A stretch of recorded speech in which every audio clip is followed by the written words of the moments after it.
Okay, Mike, you can go ahead. Thanks. Good evening, all. You phantom audience out there, whoever you may be, thank you all for tuning in to this, the 2020 TASC Annual Lecture, which we're very proud of. We're very proud of the series.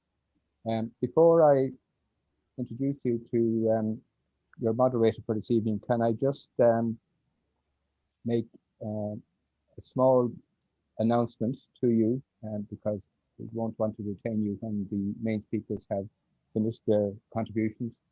Just to say that TASC is running a series of conversations with decision makers, and we've had Leo Varadkar, and we've had the Minister for, I've forgotten his name, Mr. O'Brien, I've forgotten his portfolio, and we're pleased to announce that on the 11th of February next, we will have Michael McGrath, the Minister for Public Enterprise and Reform. So that's something to look forward to.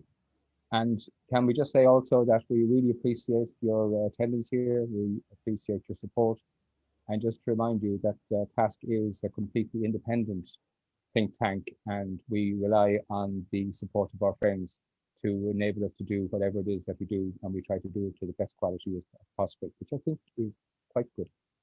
So this evening, Kitty Holland, whom I'm sure every one of you will know and admire as I do, from the Irish Times, has agreed to be our moderator. So rather than there being any duplication, I'm going to ask Kitty to take it from here, and for her then to introduce our two distinguished speakers. So it only remains for me to say thank you again, and over to you, Kitty. Good evening, everyone. As you say, it's slightly odd talking to a computer screen and not seeing an audience, but I'm sure you're all out there. I'm really, really honoured, and because I would have attended this anyway. It's such an exciting evening ahead of us. Two really fantastic speakers and such a provocative and challenging topic, and one in which I think a lot of people would have a lot of views on. So the format of the evening is going to be that we're going to hear from Philip Alston first. He's going to speak for about 25 minutes, I'm told, and then Austin O'Carroll is going to respond. He'll be talking for about 10 to 15 minutes. And then there'll be questions and answers after, and we will be planning to end about 8:30, so about an hour and a half. So I'll hand over straight away to Philip, to Peter, sorry, Peter Alston. And is it Peter or Philip? It says Philip on the screen and Peter on the... I don't want to get it wrong. Do you know what? It's Philip. It does say Peter on the blurb here, but I was suddenly thrown by that. So Philip has just completed his mandate as UN Special Rapporteur on Extreme Poverty and Human Rights, a post he's held for 6 years now. He was born in Australia and educated there in law and economics. He's also served the United Nations in various capacities since the 1980s, having been the first rapporteur of the UN Committee on Economic, Social and Cultural Rights from 1987 until 1990. And then he chaired the committee for 8 years until the end of 1998. Between 2002 and 2007, he served as Special Advisor to the UN Commissioner for Human Rights on the Millennium Development Goals. Between 2004 and 2010, as Special Rapporteur on extrajudicial summary arbitrary executions. So he's a font of knowledge on all things human rights and poverty, and the political choices that lead to the injustices in these areas. So I'll hand straight over to you now, Philip. Thank you, Mary. I mean,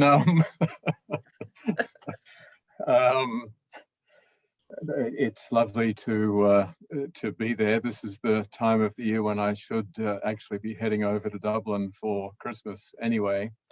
It's a pity that I'm not there in person. I'm very grateful to TASC. I think the organization does extraordinarily important work, and it is a real catalyst for thinking about some of these more difficult issues. I want to start off with a little slightly parochial note. I've got lots of family members in Ireland, but also in Australia, and they keep saying, "Are you still alive? What's happening in New York? It must be grim." And the answer is, it's a curious combination, because everything has been upended. Clearly, government's competence has been challenged pretty dramatically. But what we're also seeing is a degree of ingenuity and innovation in response, and that's very encouraging. So the streets have been transformed. There's outdoor dining everywhere. Public parks are playing a very different function than they used to. Traffic decongestion is back seriously on the agenda. The New York Times was calling this morning for actually getting rid of all the garbage on New York streets, which is almost a key part of the landscape, tragically. And people are starting to come up with solutions which have long been resisted, and with no real change in mind. Now, I think that there is a significant analogy with the issues that I'm going to talk about tonight. I think that I'm going to focus mainly on the international aspects rather than on the domestic. I think most of us have, certainly this is a self-selected audience who will be very well informed. You will know well the impact of COVID-19 in terms of not just putting a lot more people into poverty, hundreds of millions globally, but locally a great many as well. The extent to which COVID has exposed the inadequacies of what we often thought of as a sort of adequate social safety net, and clearly that's been shown not to be the case. The extent to which the burden has been vastly higher on minorities, on migrants, on the less well-off, on women. But all of these, of course, are just exacerbating pre-existing challenges and problems. I think what we are being forced to do is to gradually contemplate more creative and more far-reaching solutions. And that's what I want to point to in terms of the international issues that I will focus on. Austin and others know far more, and certainly Kitty, than I do about the situation in Ireland. But the fact that the Statistics Office report showed 100,000 or more children living in consistent poverty indicates that Ireland has pretty significant problems of its own in terms of coming to grips with poverty. And I think we are going to see a lot more problems in the year or two ahead as pressures mount for greater austerity globally as well as locally. But the main thrust of my talk tonight is about the extent of global poverty and the progress that has been made or not been made in tackling it. And the starting point is to go back to the beginning of the year, before COVID. What we saw was an acknowledgement by the World Bank and by the UN that some of the key Sustainable Development Goals will not be met by 2030. And that includes the first of the goals on eliminating extreme poverty. But that didn't prevent a very considerable degree of self-satisfaction within the development community. and I'll come to that in a moment. But I want to say that the main reason for this self-satisfaction, and I hope I'm not being seen as unduly cynical here, but I think it's the reality, is that so many of the key players in this area have a strong vested interest in trumpeting how successful neoliberal economics has been in achieving whatever it is we want to achieve, but in particular, the elimination of poverty. And so the statistic that is always heard, that is absolutely dominant, is that poverty levels globally have gone down almost miraculously from 1.9 billion in 1990 to 736 million in 2015. That translates into a decline from 36% to 10% of the global population. What an extraordinary achievement. We should all feel so pleased with ourselves and so grateful that so much has been achieved. Well, I'm sorry to say that it's a deeply misleading picture. First of all, it's all based on what's called the International Poverty Line, which is an approach that was devised by the World Bank more than 2 decades ago. And when it was first imagined, it was called the $1 a day line. And today it's called the $1.90 a day line. And the implication is that anyone, anywhere in the world, earning more than $1.90 a day is no longer in extreme poverty. And we can celebrate that fact. Now, the problem is we need to go back and look at where the International Poverty Line came from and why it was created. It's essentially a device by development economists to enable comparisons among countries and over time. And it is unquestionably a very valuable device. But almost all development economists acknowledge that it is a very unsatisfactory way of measuring actual poverty in the world. It is based on a basket of poverty lines identified by 20 of the world's poorest countries, which explains why it is so extraordinarily low. It has been acknowledged by the World Bank itself as needing to be supplemented by a range of other measurements. And I could lose you all very quickly in a fog of different benchmarks or measures of poverty, but I'll try to avoid that. Let me say, however, that the World Bank itself has 3 different alternative poverty lines that it makes use of in much of the work that it does. And those lines come much closer to revealing that there are something like 2 billion people still living in poverty. I'm happy to give the details, I have them all here.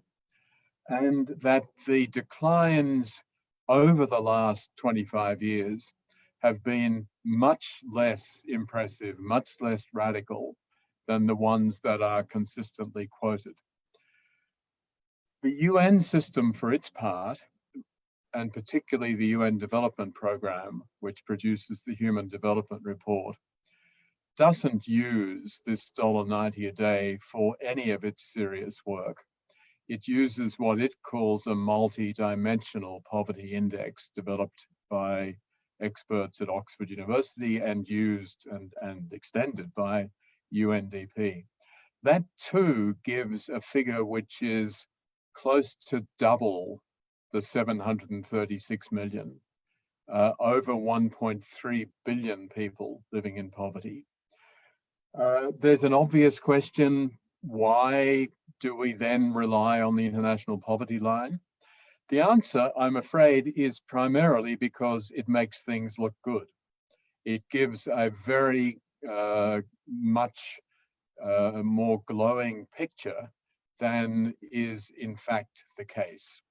And again, I'm very happy to talk about that. I had a debate recently with someone, a senior official from the World Bank, and I have to say that he said in the course of our discussion that he didn't disagree with any of the things that I was saying.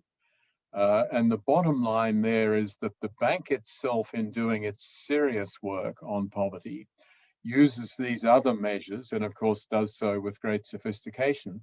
But when it comes to the PR, basically, the public relations, and the stuff around the Sustainable Development Goals, we're all suddenly pushed back to the international poverty line measure, and we can celebrate accordingly. So my basic position, of course, is that that really misrepresents where we are at.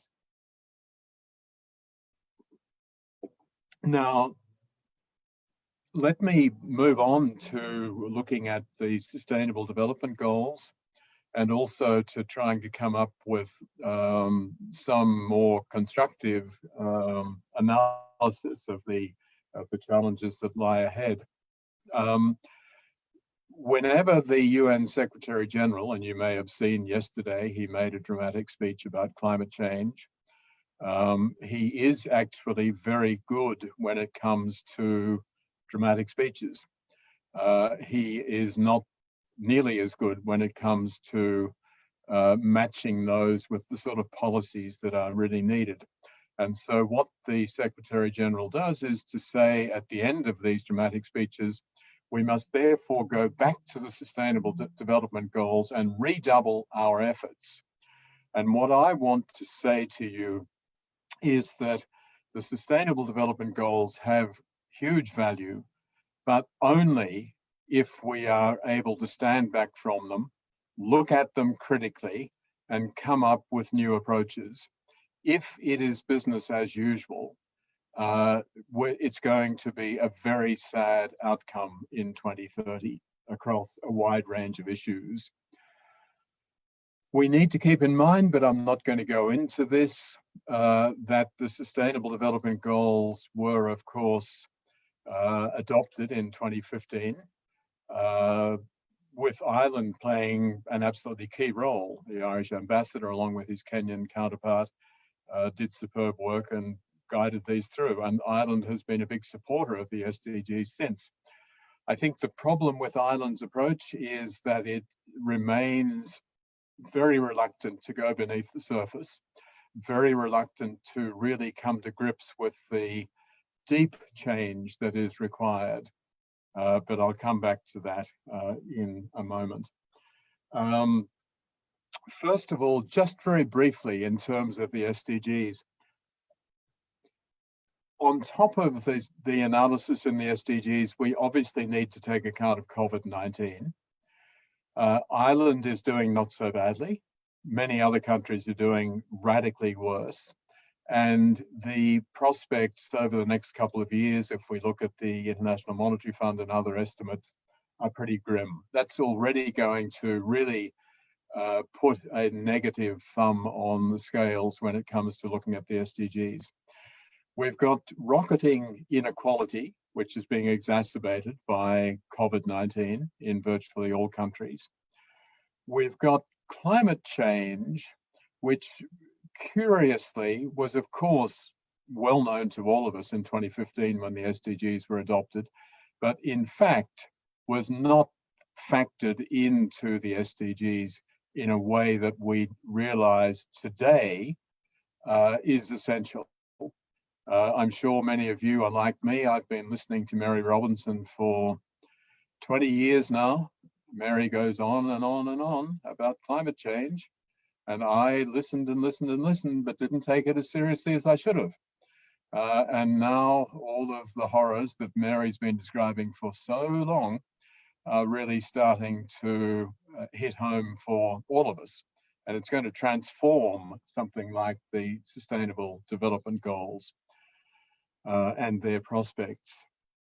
Very briefly, where do things stand? I've already said that poverty is way off target. Inequality is faring very badly, and the SDGs are simply not equipped, as presently formulated, to do anything helpful about inequality.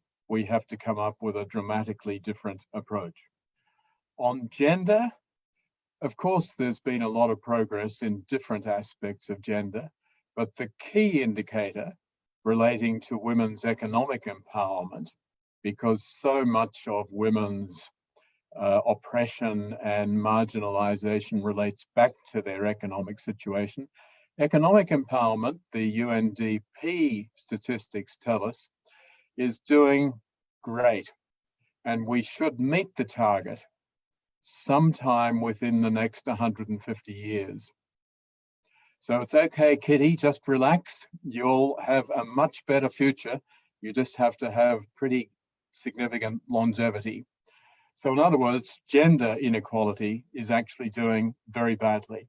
And finally, climate change, I've already mentioned. The principle, so what do we need to do? As I said, we need to step back. We need to look again at the SDGs. We need to look at what we're doing. We need to ask if they are able to do the job that is required, if they justify all the energy that's put into them domestically in Ireland and internationally by countries like Ireland and many others. And the answer is that that will only be the case if we start to address the weak points. I've identified several weak points that I think are important. Obviously, these are all big issues. Happy to talk about them later. First is what I call empowerment. Human rights were deliberately basically marginalized from the SDGs, and they have played almost no role in the practical implementation of the SDGs around the world. That has enabled the process to be run largely by governments. Yes, of course, civil society is very active, but it's because they're funded by governments and they're able to work within a much more constrained framework rather than empowering people themselves to start demanding, to start changing the world in the ways necessary. Funding is essential for something like the SDGs, but the funding has been abysmal. It's been separated out from a lot of the discussions of the SDGs, but governments simply haven't provided the financing that's necessary. Instead, we go to partnerships, and what we've got here is something that depresses me in particular, although this will come as a surprise to some at least. The SDGs have essentially been farmed out to the private sector. There is endless and constant talk about public-private partnerships. Public-private partnerships have a role. The private sector cannot be ignored. The private sector is never, ever, ever going to ensure that the Sustainable Development Goals are met by the least well-off in any of our societies. That's not how they operate. It's not what they're created for, and it's not what they're doing. If we look at the extent of privatization that is being pushed in the PPP context, and we then go back and analyze what's actually happening, we see the complete disempowerment of governments, marginalization of governments. We see immense power being put into private hands, and we don't see the SDG agenda moving forward in the way it should, except in those areas that are commercially and otherwise profitable for the private sector. I have no problem with that as far as the private sector is concerned. But for those of us who want to ensure that the SDGs satisfy the needs of the less well-off, it's not the solution. Finally, there's the element of accountability, and that's what the SDGs were supposed to be all about. In other words, governments should be held to account. Well, I know Ireland reported a couple of years ago to the High-Level Political Forum the high-level political forum does nothing. It's a facade. It's a process that is almost entirely unproductive, but it makes it look as though there is accountability. That needs to change. It could change. Finally, the key issues, as far as I'm concerned, that governments like that in Ireland, that civil society like Irish civil society need to pay much more attention to are, first of all, delinking poverty elimination from traditional approaches to growth. The SDGs themselves are based almost entirely on achieving record levels of economic growth in old terms. In other words, fossil fuel driven traditional growth. That's not going to happen. If it does happen, we'll all be up the creek anyway because of the climate change consequences. But I'm confident it won't happen. We therefore simply need new models of growth, new ways of understanding growth and new ways of getting there. Secondly, the SDGs will go nowhere unless there is serious redistribution. But again, the international community, and particularly the neoliberal promoters of the SDGs, have convinced themselves and others that redistribution is a bad thing, it's not necessary, and inequality can be reined in, and the poor can be given their due without redistribution. Again, it's fantasy land. Third, the key is not aid. The key, and I'm sorry to say this for Ireland because you're in a particularly problematic situation, is tax justice. You can give all the aid you like. It's not going to make nearly as much difference as it will if tax justice is promoted in a very serious way. And the international community has shied away from that. Tax justice has many different dimensions. It has, in particular, both national and international. International, of course, is where Ireland comes in. The arrangements that ensure that the most powerful multinational corporations on earth pay almost no taxes. That's contributed to overwhelmingly by Ireland and a handful of other countries, and it undermines the global economy and the possibilities for meaningful redistribution. Taxation at the national level is the other area. And what we are doing is putting no pressure, in fact, we're contributing in the opposite direction, to the ability and the political willingness of states themselves to use taxes in order to promote and achieve the Sustainable Development Goals. We need to move far beyond the old superficial assumptions. Oh, but if we raise taxes, we're going to be less competitive and there's going to be less of a pie overall. That's just not the case. Even the IMF is arguing these days that present levels of inequality are counterproductive when it comes to growth, and that better balanced growth, better redistribution of the fruits of growth is the real key to achieving better economic outcomes. Next, we need to promote the idea of universal social protection. Unless that is the real starting point, we remain focused so much on old-fashioned charitable type of notions where we have to help the poor, we have to give them a bit more food, we have to let's make sure that they can get access to some healthcare, and if we can get their children to have just a little bit of education, that will do it. Bollocks. Unless there is a serious focus on ensuring comprehensive social protection so that people can do this stuff for themselves, so that they will get care when they are suffering from a disability, when they are unemployed, when they are out of the job market for a whole range of reasons, when they are consumed with caring responsibilities, and so on. Social protection is the key. including, of course, basic health protection for everyone. And finally, the SDGs and our own approach needs to come back and reconcile with the important role of government. We can't be consistently moving away from government and saying, no, this is for the private sector. Government should tax less. Government should be less powerful. Government should divest themselves of all of these different functions.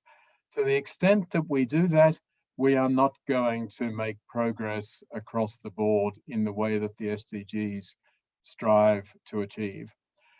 This is a big agenda, obviously. I started off by talking about New York City and COVID-19.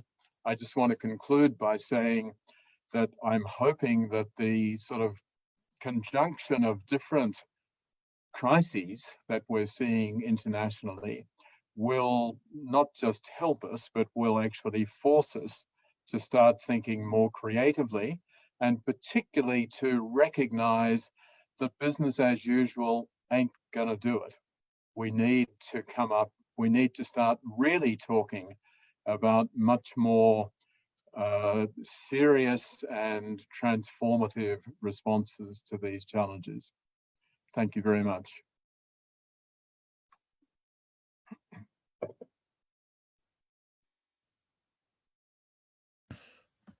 Sorry, I was just trying to unmute myself there.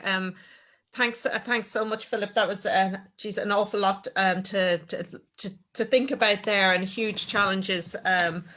As you say, you know, the COVID crisis mixed with the climate crisis, mixed with rising inequality, one would hope is going to accelerate in some way the changes that have to happen if we're to save ourselves as civilized human beings. But gosh, when I hear all this talk about today from England about the excitement about the COVID vaccine and how we can all get back to normal, it's almost slightly depressing, as well as, I suppose, you know, exciting to hear that there might be a COVID vaccine, but how people are so keen to get back to business as usual. So huge political challenges. So Dr. O'Carroll is now going to talk us through how he sees things here in Ireland. Dr. O'Carroll, I'm sure everyone here will know, I know him from Safety Net and his work as a doctor with the most marginalised members of our community, particularly the homeless and in direct provision and people with addiction issues. He's been a GP in the North Inner City since 1992, and during this crisis he has served as the COVID-19 clinical lead for homeless in Dublin. The focus of career has been on improving access for communities affected by marginalisation, deprivation to quality primary health care. And he will talk to us now about his response to everything Philip has said, but also how he sees poverty as a political choice here in Ireland. Well, thank you very much. I'm just going to try, actually, can you allow me share screen? That's great, thanks a million. I'll just check and see if you can see this okay. Can you hear me okay? Yeah, perfect. I'll just do the slideshow from beginning. So thanks very much, and it's an absolute pleasure to talk to TASC and also to follow Philip. Wonderful work. Your colleagues in the United Nations may be giving dramatic speeches, but you are definitely marking out the space for direct, to the point speeches and making poverty, you know, absolutely addressing it head on, and just saying plain truth that basically people are not addressing poverty and it is not going away. And what I want to do in terms of responding to this is to recognize that poverty is a political choice, as you have described it, and more so to go to that, I suppose, is that actually it's a political choice that is particularly a neoliberal political choice. And in this, I want to address it from 2 points of view. My main particular interest in this is the actual discourse that allows us, that enables us as a society to justify poverty continuing. Like, why do we sit quite happily and let poverty continue? And I think it's because the neoliberal discourse has become ingrained in our daily conversations. And in 2 ways, it's the economic paradigm and what I call the blame conversation. So first of all, go to my first point, is that poverty is a political choice that is a particularly neoliberal one. And this is Philip Alston's, where he talked about how we eliminate poverty. And I'm going to take each of these areas to show how neoliberalism totally disagrees with them on this. So the first idea is that choosing, in addressing poverty, he has recommended reconceiving the relationship between growth and poverty elimination. Well, obviously, neoliberalism believes that growth is the answer to poverty deprivation on the basis that a rising tide will lift all boats. In neoliberalism, he also said that we need to tackle inequality and embrace redistribution. Well, neoliberalism obviously believes that inequality is acceptable and in fact a necessary part for economics, because otherwise we have to push people to try and progress themselves, and that demands inequality. He talked about choosing, basically promoting tax justice. And of course, neoliberalism is all about lack of redistribution of wealth through tax. As we saw in the 1970s, where the top tax rates in the US, in the UK of 83% and 70% in the US were cut by Thatcher and Reagan down to 40% and 28%, while other more social democratic nations kept their tax rates up high. And again, he talks about implementing universal social protection and centering the role of government. And neoliberalism, in some ways, is about not centering the role of government, about taking the government out of things. But in other ways, and I'll come back to it, it is about the government taking a central role, but the central role is about promoting the economy above everything else. But again, in neoliberalism, social protectionism is about trying to reduce that net, and obviously it's the idea that we encourage people into work, and that's the true social protectionism. And so it doesn't believe in the idea of the social net, social safety net. And then embracing participatory governance. Well, neoliberalism, again, it promotes the economy above everything else. And it is very much the idea that if it's the economy, then the economists are the experts. And it promotes this idea of economists as being a science. I don't believe economy is a science. And if you want to look for proof of my contention, find out how many economists predicted the collapse in 2008 in Ireland and what percentage or statistics actually predicted it. That actually laid to the idea that economy was a science for me. And then the idea of the international poverty measurement, which Philip talked about. And again, this is the idea that a rising tide lifts all boats, so that if we increase the economy, everybody benefits, and that we will gradually bring everybody above the absolute poverty measure. So they want to get rid of the relative poverty measure because the inequality obviously is necessary according to the neoliberal agenda, but we bring people above this very low absolute standard of poverty. Of course, a rising tide lifts all boats. If you have a boat that floats, and for many of us, this is the whole presumption that it's a very simple way of thinking of things, but the actual reality is that we have shown that for many people, they're being left behind by the economy. I know myself and Fiona Riley did research back in 2005, and we looked at the situation of homeless people. And this was towards the end of the economic boom, the Celtic Tiger. And we found that over the period of the Celtic Tiger, the health and access to healthcare of homeless people had got worse. So in fact, they hadn't risen with the tide, they'd been submerged. And part of the actual, this idea is that the rising tide is the idea that it's the American dream, that, you know, you can go from rags to riches. The idea is it's no stigma to wear rags, it's disgrace is to continue wearing them. And I come back to the corollary of the American dream, because the corollary of is that if you can go from being a poor person to a millionaire, or from the bottom of the rung to the president of the United States, is that if you don't do that, it's your own fault. And of course, the reality is that the evidence shows that this American dream is totally wrong, that in terms of, and again, sort of the idea is that this is the neoliberal agenda, that people can rise up from poverty by giving the chance. However, the more inequality you have, the less intergenerational mobility. So that means inequality prevents the American dream, or the idea of progressing. And this, as F. Scott Fitzgerald noticed in the 1920s, the rich are different from you and me, and their offspring are too, because their offspring are the ones who actually maintain the capital wealth through inheritance. And as Thomas Piketty has so well demonstrated, that there's increasing concentration of wealth through capital into a small number of people's pockets. I am a doctor is my one medical reference. And if you do agree that the risk of death is important, well, then the relative poverty is important, because mortality is clearly linked to relative inequality. And not only is the risk of death, but the risk of so many diseases and morbidity and of multimorbidity. So from a health perspective, relative inequality is critical. Now, the neoliberalism justification for poverty is that the idea is that they create the, as we said, the ability for people, you know, the landscape where people who live in poverty can escape poverty. However, the downside of that is if you don't escape poverty, then it's somehow a deficiency in your own personal character. And this actually, in case you think it was the neoliberals live outside Ireland, this was our own Minister for Justice who actually noted that inequality was a necessary part. So if we come to Ireland, and I'll just briefly go over this just to say, is that we, in our proclamation, we said, with, 1916, they asked for a land of religious and civil liberty, equal rights and equal opportunities for all its citizens.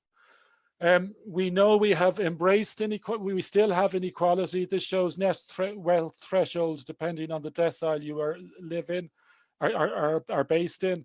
And we don't have a figure for the 10th because it is so high, they couldn't estimate the figure. But we see that as you go up the deciles, the wealth distribution just concentrates on the more wealthy people. Again, in Ireland, your chance of, if you're born into poverty, is the likelihood is that you'll stay in poverty. While we're not the worst country, we still show that where the midline shows is that you have a chance, equal chance. We show that people living in poverty are less likely to actually be able to move into wealth. So we have low intergenerational mobility. And again, this is a land of equal opportunity. This shows that depending which social strata you're into, the less you're going to inherit from your parents. And obviously that means you're less likely to become mobile intergenerationally.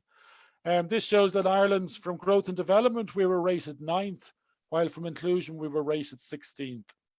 So we do have issues in terms of inequality and redistribution of wealth. As I said, I wanted to come to the actual discourse. This is the part that particularly interests me. And what is it in the discourse that allows us justify the existence of poverty? And the first one, I think, is called the economic paradigm of the blame conversation. The economic paradigm is it's the economy, stupid. I see this every day and every week, and I actually hold, Kitty, I'd be interested in your thing, I hold the press responsible for much of this, because the press roll out economists all the time for their opinions. I also often, every morning you can listen to RTE and there'll be an economist rolled out. And it particularly annoyed me, and particularly when you had economists that are employed by banks rolled out as objective scientists. You would not happen in the medical profession that an expert from a drug company was rolled out for their expertise. So similarly, economists from banks or from real estate agencies shouldn't be rolled out in the press as the experts. And also when you hear economy talking in the press, and particularly on the news or the TV, they only talk about GDP, GNP, economic growth. They don't talk about the effect of policies on redistribution of wealth or on the reduction of poverty. It's all concentrating. So this is the economy institutional discourse, which affects us every day. And it's like, you have to focus on an economy first, because if you don't have a strong economy, you can't get social justice, you can't get redistribution of wealth. Philip mentioned a word which sums that up, which I agree with, it is bollocks. Not everyone thinks that the economy is great. I mean, take, for example, the first quote here. A strong economy causes an increase in demand for housing. Increased demand for housing causes real estate prices and rentals through the roof. And then affordable housing becomes completely inaccessible. How so true is that for the Irish situation, where that has been born to be true? And the economy, this belief that everything is about the economy, I find quite destructive. The second part that supports the discourse that allows us to maintain poverty is the blame discourse. We blame the poor for being poor. This is David Cameron, who talked about the fact of the social welfare system, and he talked about how it sent out some incredibly dangerous signals, that it pays not to work, that you are owed something for nothing. It gives millions of working age people sitting at home on benefits. And it's not just British politicians that lead with this too. Our own Taoiseach talked about leading the party for people who get up early in the morning. I don't know if he meant, but the single parents that I know that get up early every morning, the migrants who get up early morning, homeless people get up incredibly early in the morning. I work with them. If I'm not in the hostel by 8 or half 8, I'll miss them. So there are three explanations for poverty. Fatalism, inequality is inevitable. Individual factors, laziness, incompetence, irresponsibility are structural factors. The vast majority of explanations of poverty are actually attributed to blame on individual causative factors. Also, the biological conception of poverty reinforces the undeserving poor. Blaming the poor, this showed that a survey in the US found 51% of Republicans and 32% of Democrats believe the poor were due to lack of effort. We've all seen the many things about scroungers on benefits and the awful things in the press. However, again, in Ireland, we have a prime minister who talks about welfare cheats. We don't find a prime minister who talks about tax cheats us all, or about corporate taxation tax avoiders cheat us all as well. And again, going back to Philip, I believe that the idea of philanthropy and charity, and I work and run a number of charities, but I believe the concept of charity is actually blame, because it goes back to Levitas talks about a discourse of the underclass, and the underclass are those people who you see as living in poverty and should be in poverty because they are to blame, they are lazy and they're degenerates. The other conception of the underclass is that they're people who just can't take care of themselves, and we need to feel sorry for them and be charitable. Charity is not the answer to poverty. It is just a sticking plaster. It is rights. And if you really want to address poverty, don't put money in a box. Try and get your politicians to increase tax and redistribute wealth. Blaming the poor for being drug addicts. Drug addiction, the whole discourse on drug addiction fails to realize that drug addiction is caused by poverty. Having worked in the inner city, and the first time I asked doctors, groups of doctors, how many of you know a drug addict? And 2 or 3 will put their hands up, and I say, how many of you know someone who's died of drug addiction? And maybe one puts them up.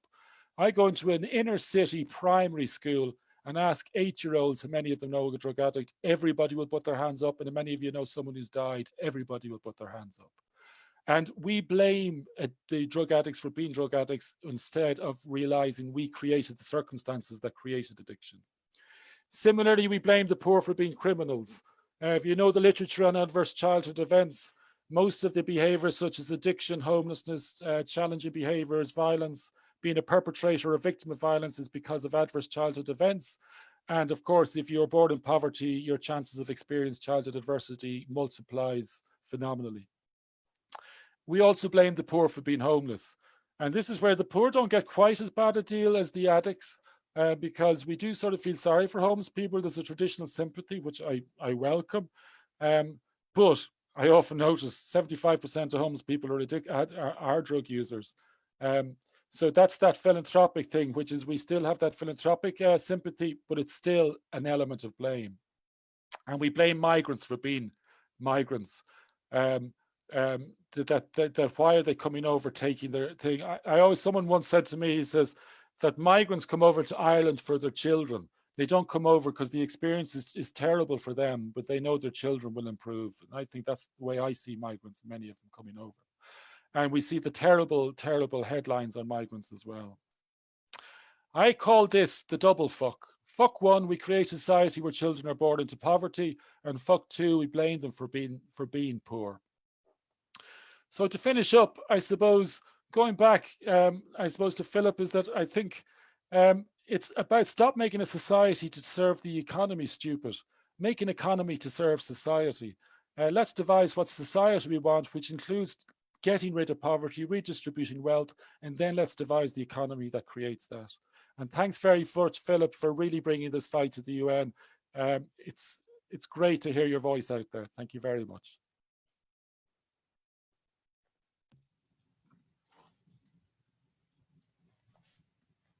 Thanks, Austin. That your mic is waving. Is everything okay, Mike?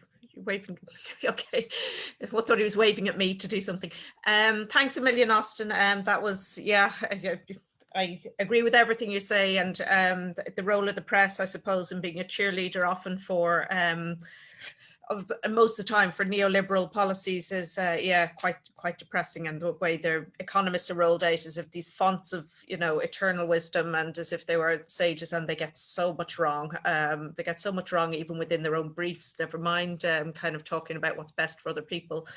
And when we talk about, you know, a political choice, I sometimes wonder, is it a cultural choice in Ireland that accepting poverty? I think it makes us all feel very good that we put a few pennies in the box for the poor at Christmas, but we don't want to challenge ourselves about our role in how we benefit from the system. And I think that's a much bigger, more challenging conversation for people that they really don't want to have. So we're a little bit ahead of time. We were meant to go to questions from about 8:05, but I'm going to start inviting questions now. Does anyone want to send some into the chat? I'm going to start scrolling through some of them. I mean, there's lots of comments coming in. I don't see any questions so far. Anyone want to ask a question? I might ask one of Austin. Austin, to what extent do you think this is something that has troubled me quite? There's so many organizations that, I mean, that you work with yourself, sometimes at Merchants Quay and the Simon community and other organizations working in other Inclusion Ireland and all the. To what extent do you feel that they're part of the system that perpetuates poverty? They can't speak out against it in a big way against the system because they're so funded by government. They're kind of hamstrung by, you know, I have spoken to some of the people off the record about how angry they are about things, but they won't say it on the record. And they're so dependent on funding to kind of keep going and keep what they're doing relevant. What are your thoughts on that? I mean, I do think they're hamstrung. I mean, I do think the idea of voluntary agencies, I don't like to see in terms of charities. I think voluntary agencies do bring something to the sector that helps them address issues. But I do think they're hamstrung, and they're hamstrung in two ways. One is it's very hard to criticize your funder. To be fair to the funders too, is that, you know, they get criticized from left, right and center. So when in fact, so I do feel sorry sometimes. For example, I work in the HSE, and I think it's amazing that it's got so many people who work to help people, because it gets such bombarded with criticism. It can be very demoralizing. In fact, they're all people trying to help. So it's trying to criticize the system is very difficult. And that's from 2 points. One of the funders, but then also, for example, funders, you know, how do you criticize the idea of creating the charitable model when you're dependent on it? So, for example, I know one agency that probably fundraises a lot under homelessness, yet provides most of its services to drug users, but it won't fundraise for drug users because no one's going to give to that.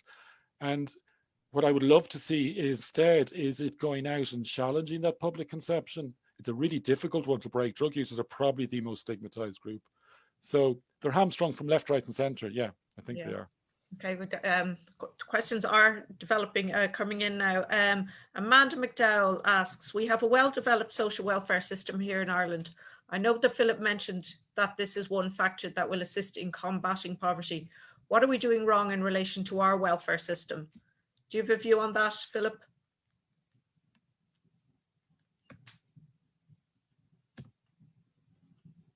You're still muted. Yeah. Yes. Yeah.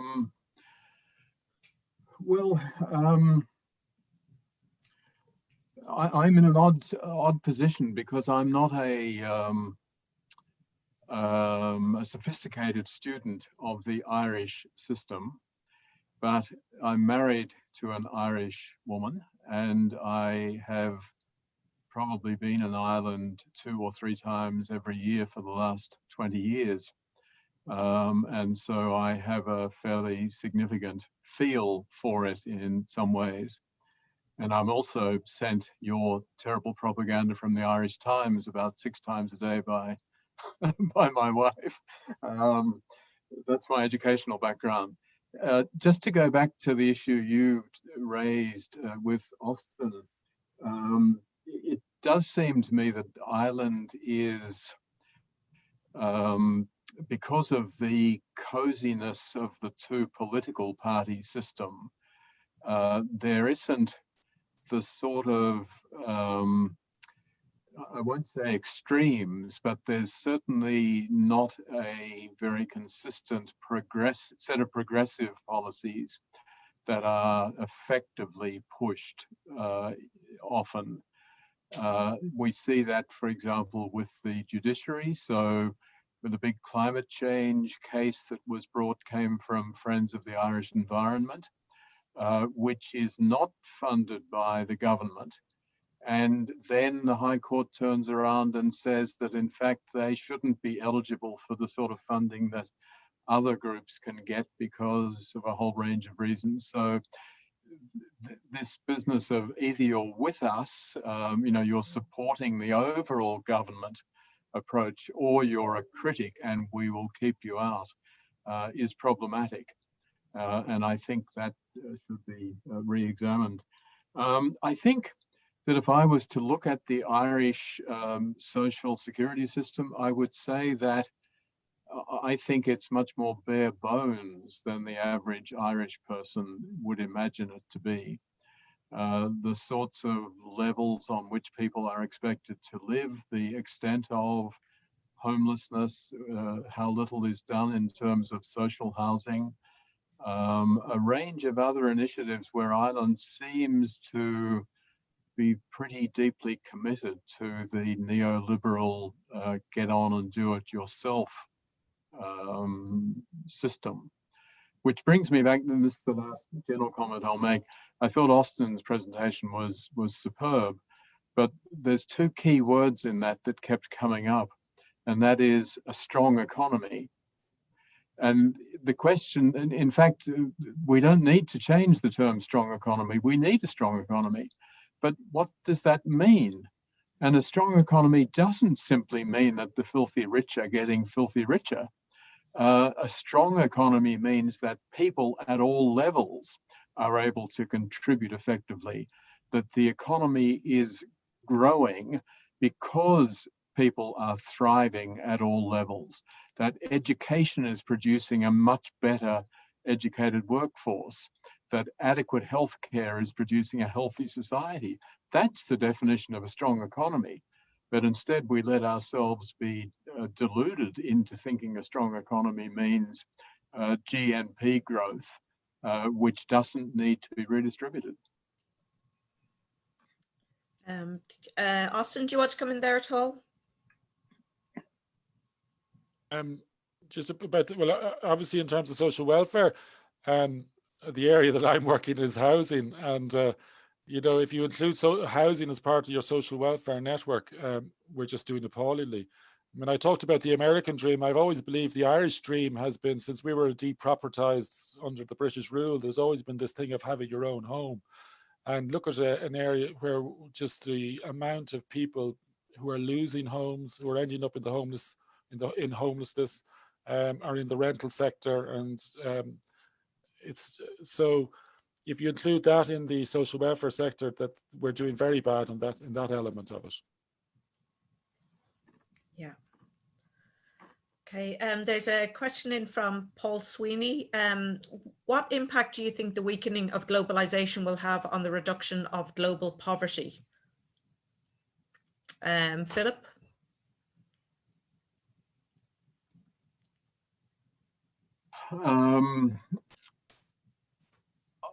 It depends, of course, what we mean by the weakening of globalization.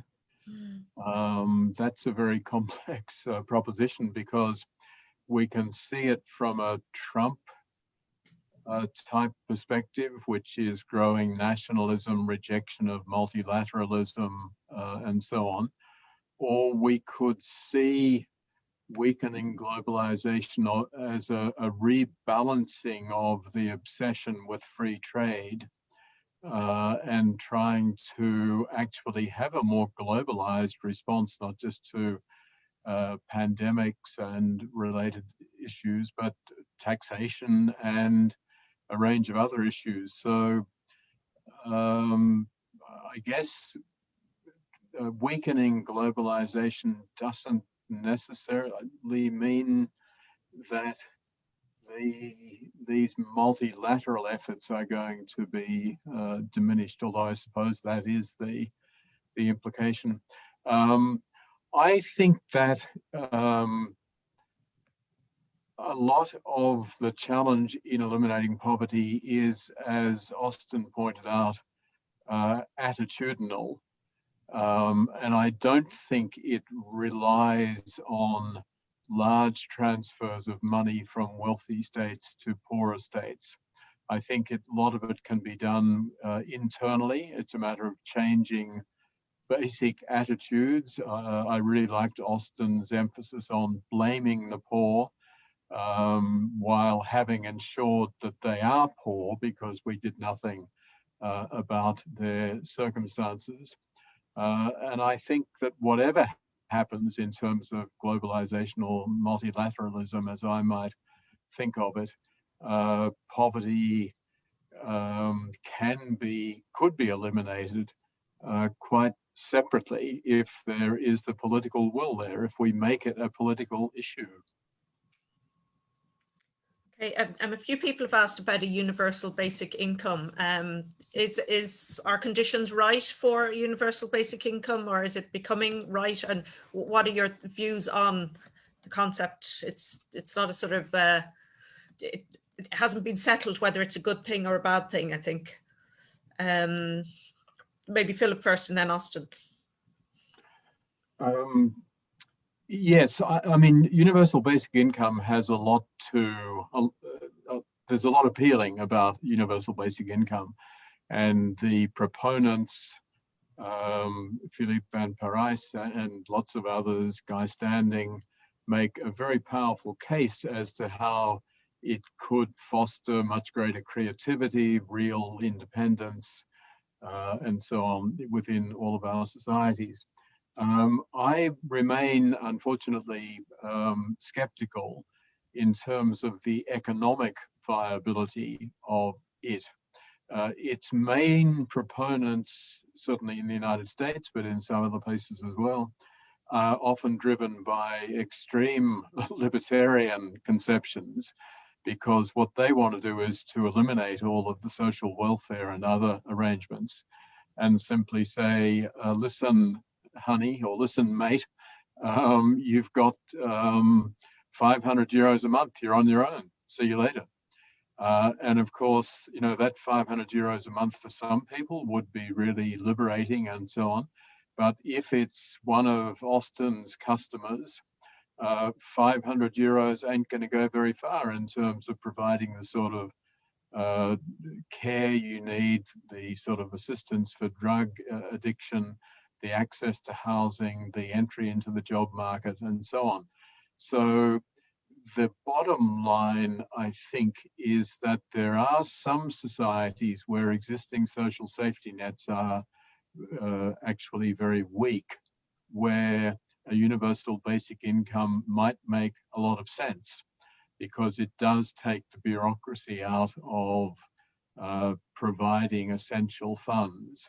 But in a society like that in Ireland or other developed welfare states, what we need to look at is what I then talked about as a universal social protection system, which is not giving money to everyone, but is giving a complete floor, a social floor, to everyone who is in need, however that may be defined.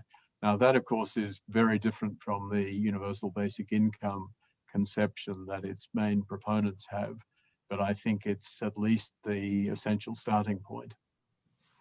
Austin, do you want to come in there? It sounds, yeah. Just, I'm not an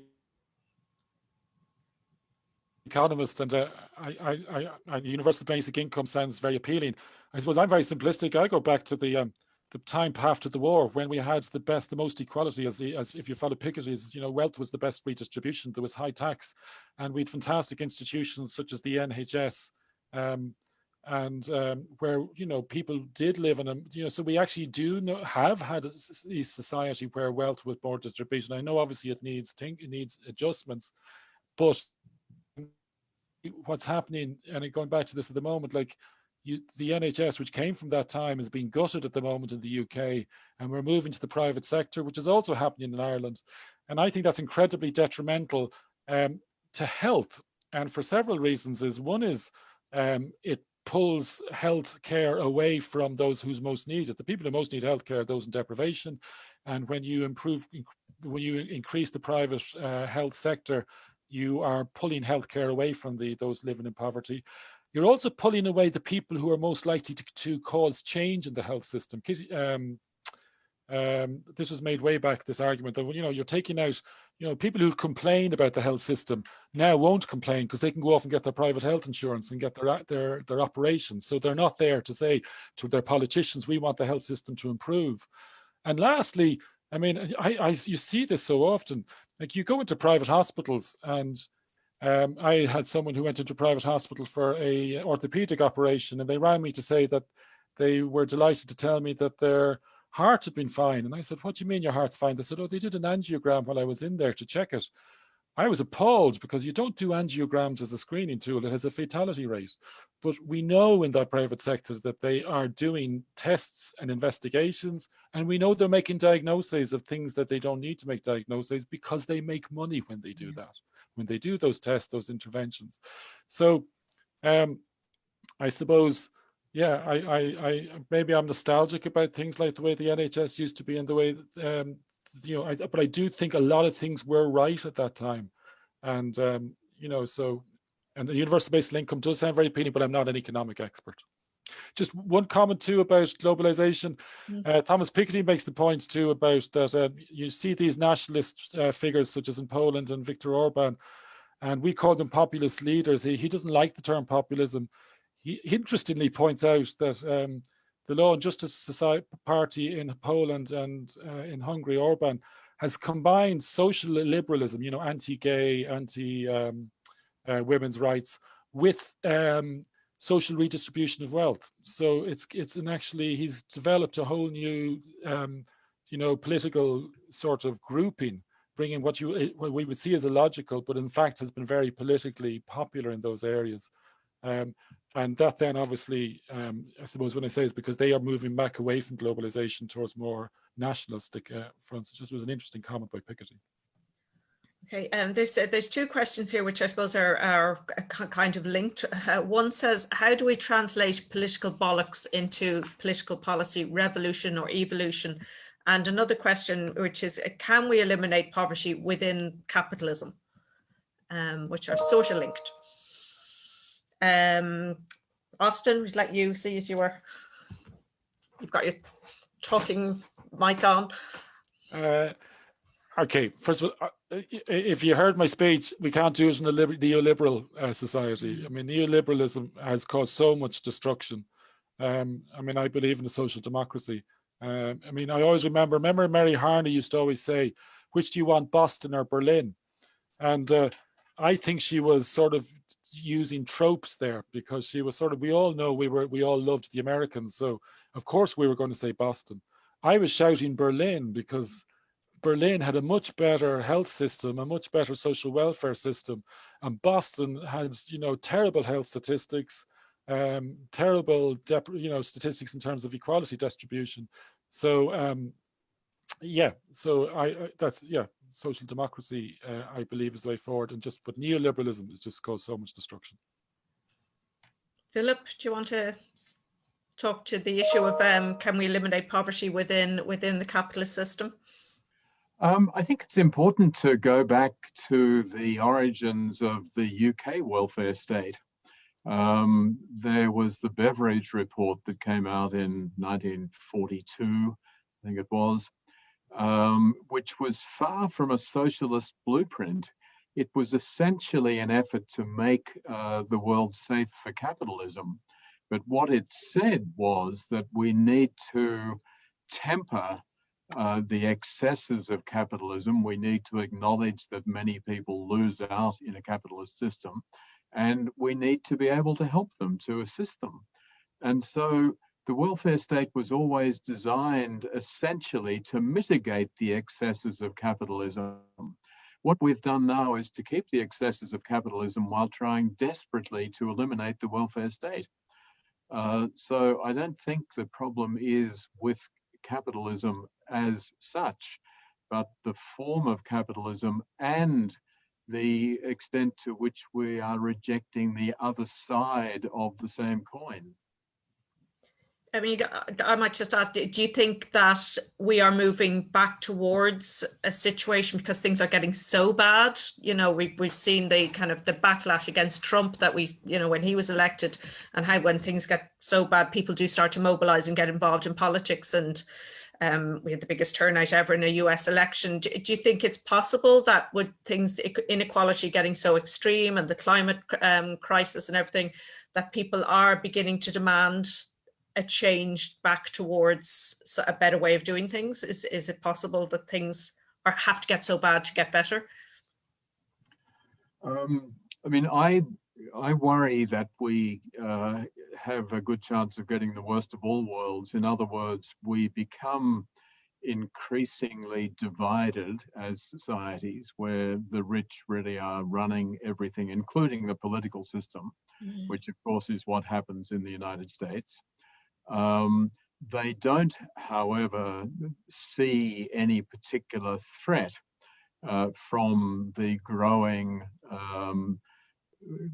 number of people who are living very poorly. I don't mean necessarily in poverty, but the middle classes who are just systematically excluded from the growing pie.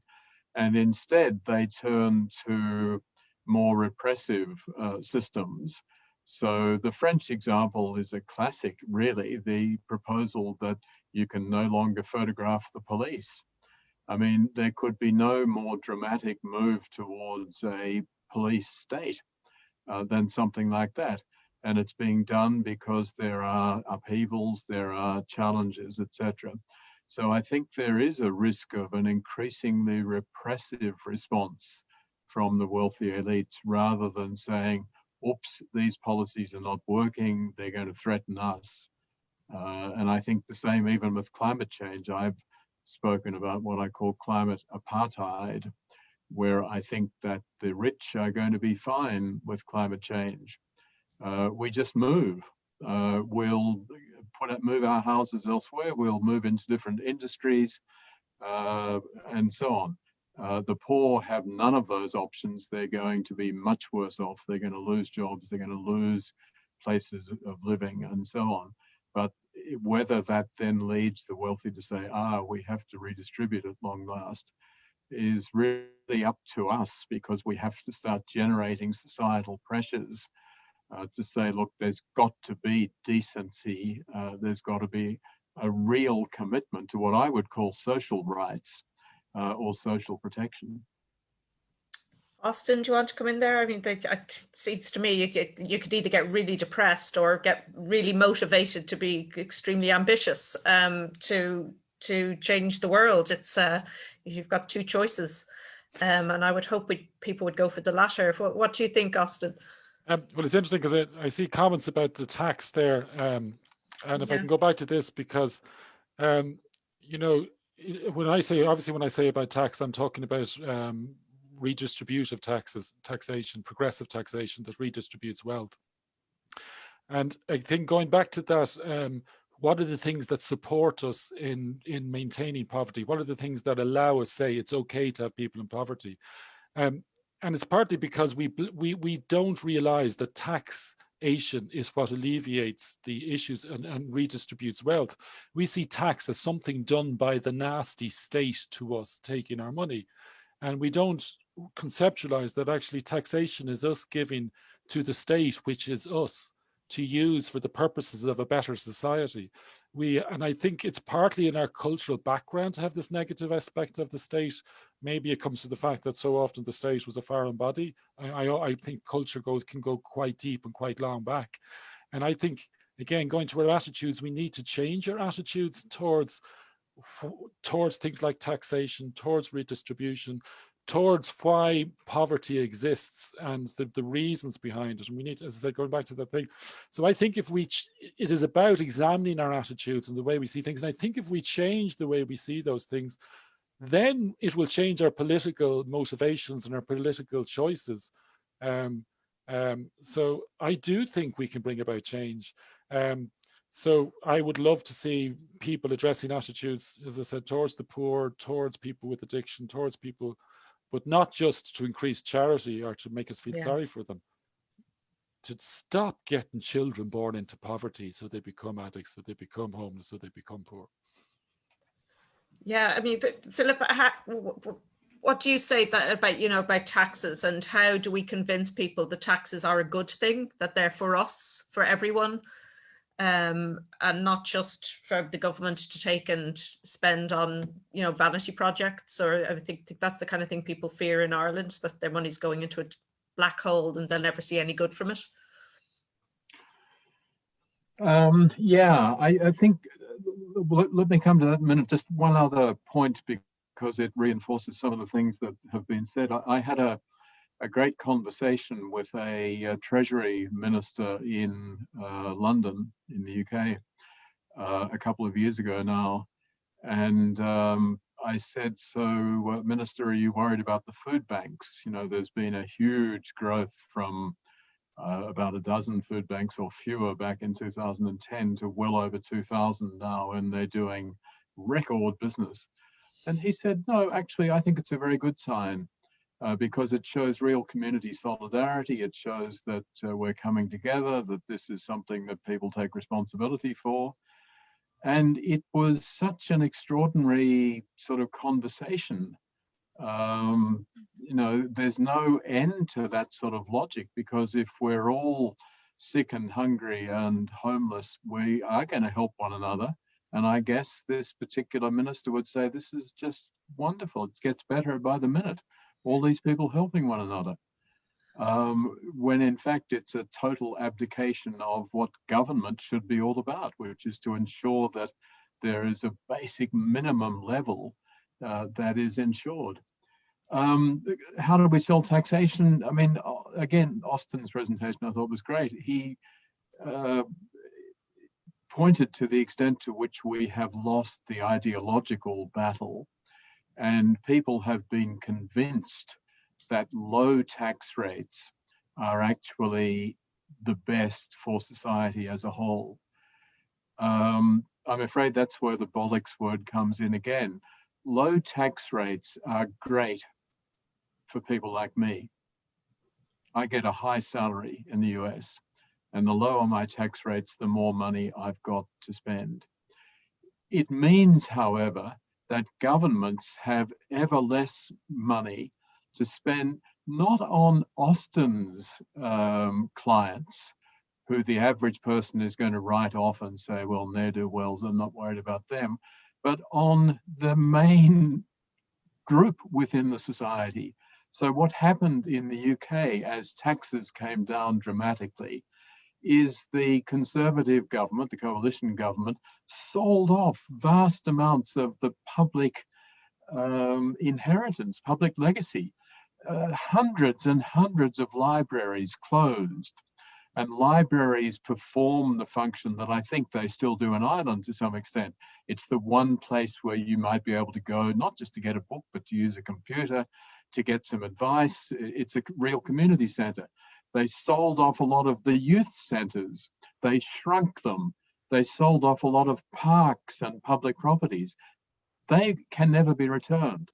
And that is, you can say, thank God, I'm paying less taxes, but you're actually living in a society that is being progressively diminished as a real society. and as one that has the potential to live up to the sort of expectations that we want. So low taxes mean low levels of community solidarity and low levels of just the sort of things that we all want. So we really have to get our politicians back to saying, look, this is, and as Austin said, you can't sell this on the basis of, you know, those people using syringes out on the street will get fresh supplies or whatever. It's got to be sold to the middle classes, that they are the principal losers. And of course, they're the losers. I remember when I did my visit to the UK to look at poverty levels and produced a report that the government really hated, I came home and it was sort of tragic. My son, who would have been 14, I guess, said, "Dad, thank God you're home. It's terrible. There are homeless people sleeping in the doorways outside our house." And I said, "So what do you think of that?" And he said, "It's disgusting. I mean, they shouldn't be there." And I said, "You're right. It's disgusting. When you look at the conditions, when you smell the smell and everything, but what you should be thinking of, it's disgusting that the government and the tax system permits this to happen and is not doing something about it. That's what's disgusting." And I think we all need to, you know, we are diminished by having homeless people everywhere. It's not pleasant. None of us likes it, but the homeless people don't want it either. When you actually talk to them, they want to be living somewhere decent. They want to have a shower. Yeah, and I think it's selling also the benefits that accrue to the middle classes in terms of services. I just as a closing remark, I mean, I was in Finland a couple of years ago, and you know, from the age of 6 months until the end of university, the state provides the childcare, the education, the second level education, and university, and you know, cradle to adulthood. And the middle classes love it, and they pay their taxes, high taxes, quite willingly, it seems. Well, we're going to wrap it up there, unless anyone has anything very urgent to say. We're 8:25 now, and I'm going to hand us over to Shauna, who is the director of TASC, who's going to make some closing remarks now.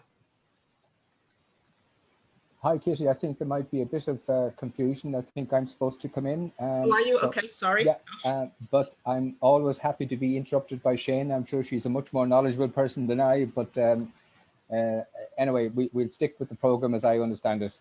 Okay. That was really, really fantastic and so entertaining in a real educating and challenging way. I thought you moderated the debate really well, Kitty. I'm delighted, and thank you so much. I'm glad I didn't have to do it. It's just, you know, to have such really challenging interventions and to be able to bring out even more from them after their initial contributions, I thought was excellent. But to Philip and to Austin, thank you so much. That it was really brilliant.